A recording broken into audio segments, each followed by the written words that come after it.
Hello,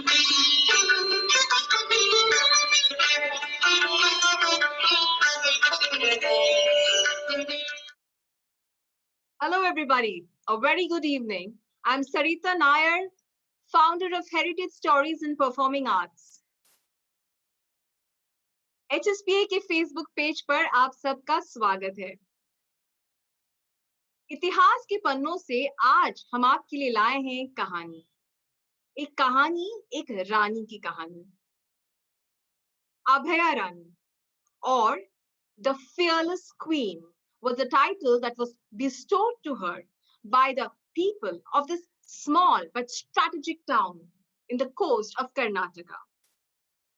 She would use Agnivan against the enemies to fight them off. So famous was her bravery and courage that the Coast Guard of India bestowed a title on the ship. They named the ship after her, a patrol ship, a Coast Guard patrol ship after Rani Abaka. Yes, you heard that right. Today's story from Itihas Ke Panno Se is about Rani Abaka. And to tell us this wonderful story of Kannada's brave heart, I would like to call upon a very special storyteller, Hema Subramanian. Welcome, Hema, to Itihas Ke Panno Se. Hi, Sarita. Thank you for having me over for Itihas Ke Panne. It's such a pleasure to be here. Thank you for accepting to be a part of it, and we look forward to your story of Rani Abaka. So, without further ado, I'll hand over the space or stage to you, the virtual space to you. So, we look forward to this wonderful story. Thank you so much. So I would start the story with a disclaimer. I would like to just start with something that I have to state before I say the story. The story has been researched from many sources and had different versions to it. I have tried to pick up a logical sequence in the stories and have strung them together to form my adaptation of the story. So here goes. It's time. Centuries ago, colonizing India was a matter of ego. Spices and textiles, so well known in guise of trading countries, took control. British, but came later. Portuguese were the pioneers. Calicut was the port of landing. They conquered the states surrounding. Tax to trade they commanded. To use your own port, cess they demanded. But not always they succeeded. There were many a times they were defeated. Today, I tell you a story of one such time where the Portuguese struggled to suppress a small state. It was a young woman who took them by surprise and made life difficult for them. Dakshina Kannadada Ullalada Rani Abakka ತೀವ್ರವಾದು ವಿರೋಧಿಸಿದು ಕಟ್ಟಿ ಹಿಡಿದು ಎದರ್ಸಿಕೊಂಡು ನಿಂದವಾಳು ರಾಣಿ ಅಬಕ್ಕ ಕರಾವಳಿಯದ ವೀರ ರಾಣಿ ಅಬಕ್ಕನೆ ಕದಾವಿದು. In Dakshina Kannada, Rani Abakka of Ullal fought the invaders. She tied them up and gave them a befitting reply. Thus stood Rani Abakka of the Karavali, the courageous queen. Abakka's story this is. The Abhaya queen, the fearless one, the queen of Ullal, Rani Abakka Chauta. In Puttige, the capital of Ullal, Tirumara Raya, who was the king of Ullal at that time, saw a visionary in Abakka, his niece. He trained her in warfare and military strategies, and he made her into an excellent archer and a swordsperson. When she was of age, she was married off. It was a strategic alliance, of course, to the king of Banga, Lakshmanappa Bangaraja. This strengthened their power in the region. Now, Tirumala Raya also crowned Rani Abakka the queen of Ullal. It was a time, as I said, when Portuguese discovered routes and trades, conquered Surat, Goa and Diu, Daman and Mangalore too. Across the Indian Ocean, they ruled the seas with forts along the ports, taxing, looting, marauding, living off the spices, textiles and richness of the land of Jambudvipa, or India. They demanded tax to ply the routes of the Indian Ocean, and even Emperor Akbar is supposed to have paid taxes to use the routes on the Indian Ocean. They forced the states to sell the spices and textiles and the goods that they were exporting to them at a lower cost so that they could gain profit out of that. Now, Abaka was a ruler of a small port state of Ullal on the western coast. She used to trade in spices and that grew abundantly in her region. She was actually called the Pepper Queen, and she traded her spices with the help of Zamarin of Kozhikode or Calicut. She refused to pay the taxes to the Portuguese for the goods she traded with Iran and Arab countries. She said, why should I pay taxes for what we grow in our lands? The spices, the textiles that we toil to grow and make. Why should we pay taxes to a person who is not at all related to it? So she refused to pay her tax. So much so that her marriage got affected.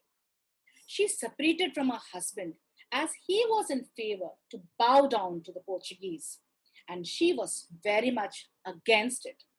She went back to Ullal with her 3 children, and she ruled independently of him. She sent her jewels back, which was considered close to a divorce. He held a grudge against her for a long time. Ullal was an important port, and Rani Abaka had become a thorn in the Portuguese skin. She garnered the support of all the neighboring states and put up a formidable front. She was a Jain queen and who had Hindus, Muslims as her subjects and was supported by the unity of loyal smaller states around her. And the Portuguese had a strong naval presence and their soldiers were trained in modern warfare. But they just couldn't capture Abaka or defeat her. They tried many a times. So the first time that they did was the Viceroy of Goa actually could not understand how a 30-year-old queen of a small state could be so defiant. So he sent a small fleet of ships to attack and conquer Ullal. This was a first attack, and they had underestimated the power of the Rani. They were defeated. And it was 1555. The Viceroy sent Admiral Don Alvaro da Silveira Albuquerque with a formidable fleet, like his formidable name, to capture Abaka. Now, our Abaka Rani was well prepared. She garnered the Mogavira fishermen and the Mapale fishermen and strategized. In the dark of the night, when the soldiers in the ships had drunk themselves to sleep, she led the fishermen on an attack of the ships with a barrage of 100 arrows tipped with burning coconut coir. And the war cry of Matrubhumiyanu ulisari, Matrubhumiyanu ulisari, Samudrada Mela, Kadala Tiragalli, Bhumiyalli, Matrubhumiyanu ulisari, Matrubhumiyanu ulisari, Matrubhumiyanu ulisari rent the air. Save our motherland. Let's attack them on the sea, on the beaches, on the land, was the war cry. She herself shot some of the Agnivira. The ships caught fire. The soldiers jumped into the water only to be killed by Abaka's warriors waiting for them on the shores. The Portuguese were terribly defeated. They went into an unhappy treaty with the Rani, and there was an uneasy silence. A few years later, in 1567, João Peixoto, another emissary sent by the Portuguese, he attacked Ullal with a strong army. And this time, they managed to capture Ullal and they set the city on fire. They reached the royal courts, but they couldn't capture Rani Abaka. Now, Abaka, like I told you earlier, was very strong with her warfare and military strategy skills. She had gone and hid herself in a mosque. And the same night of the attack, the war cry boomed in the air again. Matrubhumi Anulisari, Matrubhumi Anulisari. And with a small group of 200 soldiers, she attacked and killed Bixioto, where they were relaxing after winning the fort of Ullal. She defeated and killed many of his soldiers. The rest ran to the sea, and there the fishermen were waiting for them, and they attacked them and killed the rest of the soldiers. With a taste of victory, she gathered some more soldiers and rode towards the Mangalore fort, and she attacked the Portuguese fort in Mangalore and killed the admiral who was in charge over there.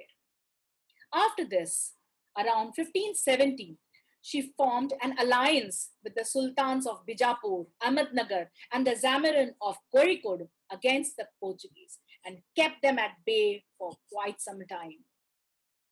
But Portuguese were dying to conquer the port of Ullal because it was a major port for their trade, and they were losing a lot of money, and they couldn't stand that Rani Abakka was really making so much of wealth out of the trade, and she was not sharing her wealth with them through taxes. So in 1581, the Goa Viceroy, Anthony de Noronha, led an attack against Ullal with a grand armada. This time, the Portuguese had learned their lesson. They knew that Rani Abakka could not be conquered easily, so they took the way of treachery. They knew that's the only thing that will work. So they joined hands with her estranged husband, Lakshmanappa Bhangaraja, and his nephew, Kamaraya, to attack Rani Abakka. In 1581, taking the advice of the war strategies that Rani Abakka used in the battle from her husband, they attacked Ullal and they conquered it finally. The imprisonment of Rani Abakka was a very sad event. But she was not the one who could be defeated and subdued. She led a revolt from the prison, and some say that she was killed fighting against the Portuguese during the revolt. Some records show that one more Queen Abakka rose to power. Some say she was the daughter of Queen Abakka. She rose like a phoenix and kept the Portuguese at bay till the early 17th century. And that was the story of the brave and fearless and the most courageous queen, Rani Abakka Chauta, and whom we hardly learnt about in our histories. I'm so proud and feel so happy to bring this story to you all. Thank you.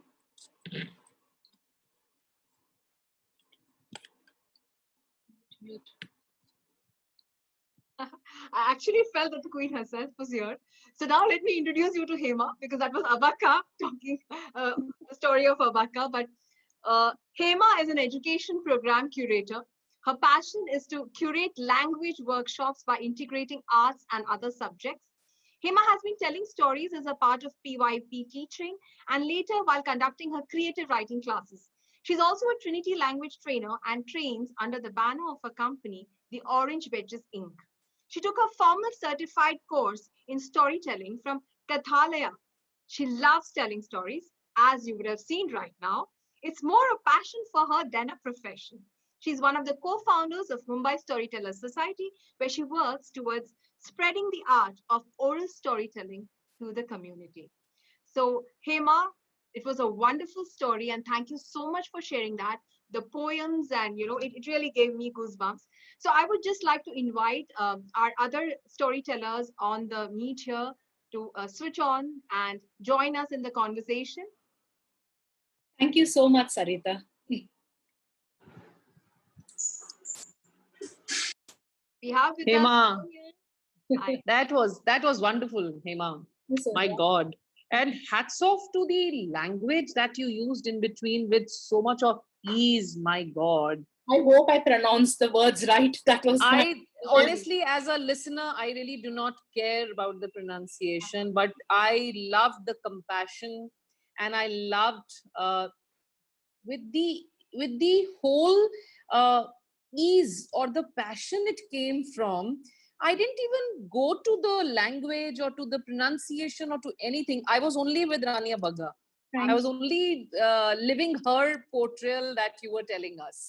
And the So, cry, and can you say that cry again? It was so powerful. my The God, it was- Matrabhumi. wow, Oh, you would, Bhumi and Ulisari. wow.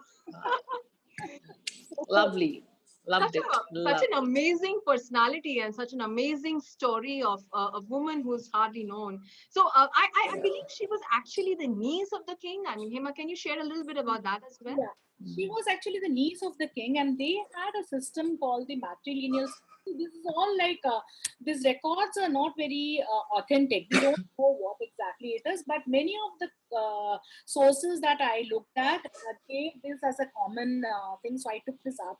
So where the king usually crowns the sister's son as the next king.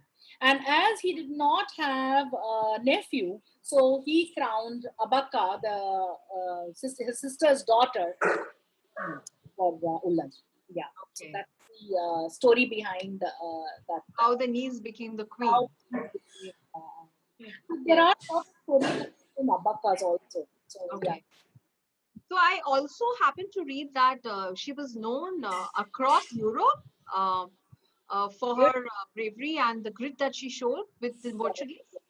Because see, this was a time when Portuguese had completely captured the Indian Ocean, okay, and all the trade, all the ports. They had ports in Mozambique, they had ports in Muscat, and they had captured all those places, and they built forts over there so that they could control the trade in all. So they had made a kind of a pond kind of a thing. The whole Indian Ocean was made into a pond, and because of that, nobody could travel in the oceans without giving them tax, and everything they had to sell to them, and they would trade with the others, and that was the way they wanted to capture and control. And I believe they were quite gruesome with their behavior with the people whom they captured. So having said all this, so Abaka was the only one who opposed the thing. So she was very famous in the European circles, because when her spices came to them, it was at a cheaper rate than the Portuguese. So, and they were good, authentic spices came directly from the source. So that's why they were really very happy with Abaka, and they were in awe of her, thinking that how come a young lady was holding fort against such a formidable Portuguese force. So that was something that I read, and I really would like to believe that was what happened. Yeah. And one of the things which stood out for me in the story is also about the unity in the diversity in terms of she being a Jain. Yeah, would you like to say something about that? She was a Jain Digambar family. She believed the Jain religion, but the people, her subjects, were Hindus and Muslims, and most of the people who supported her were the small Muslim kingdoms and the Hindu kingdoms around that space, around Ullal. And even though she was a Jain, she had a Someshwar temple inside the royal complex, and would also service the Hindu temple over there.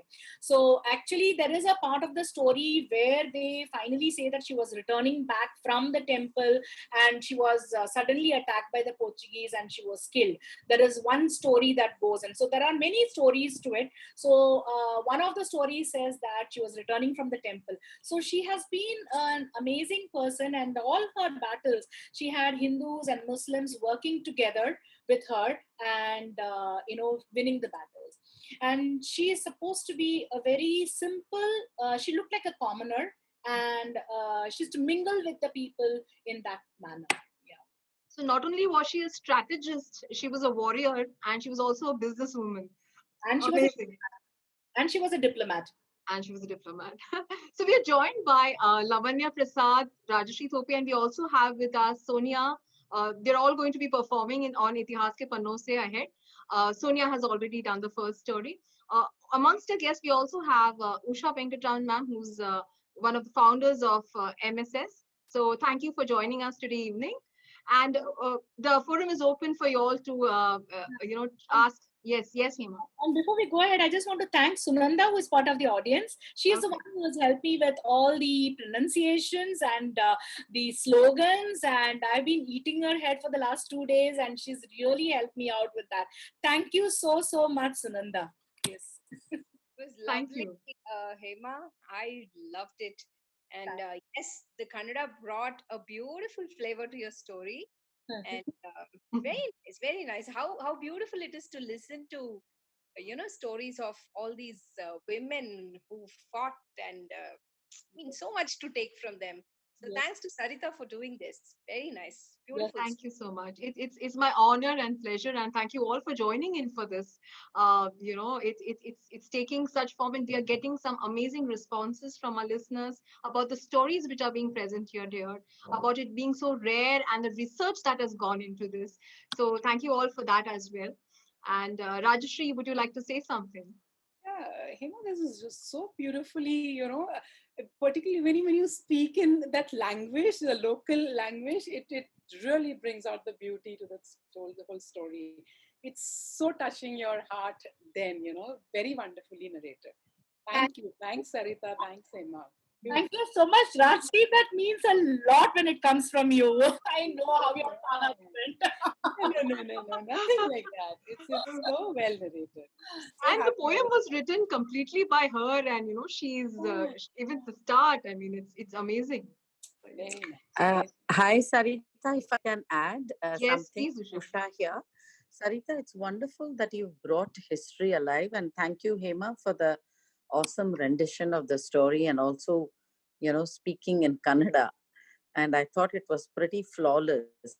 I remember Rudyard Kipling saying if history were taught in the form of stories, it would never be forgotten.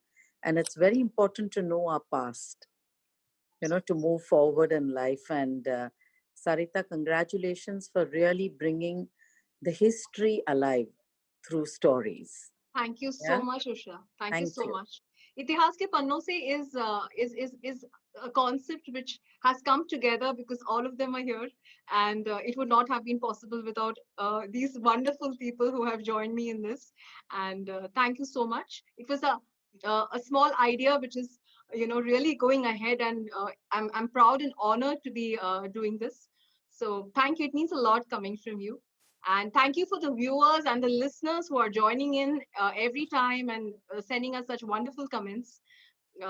So yes, I think anybody has anything else, and then we can. Yeah, I just want to add two things.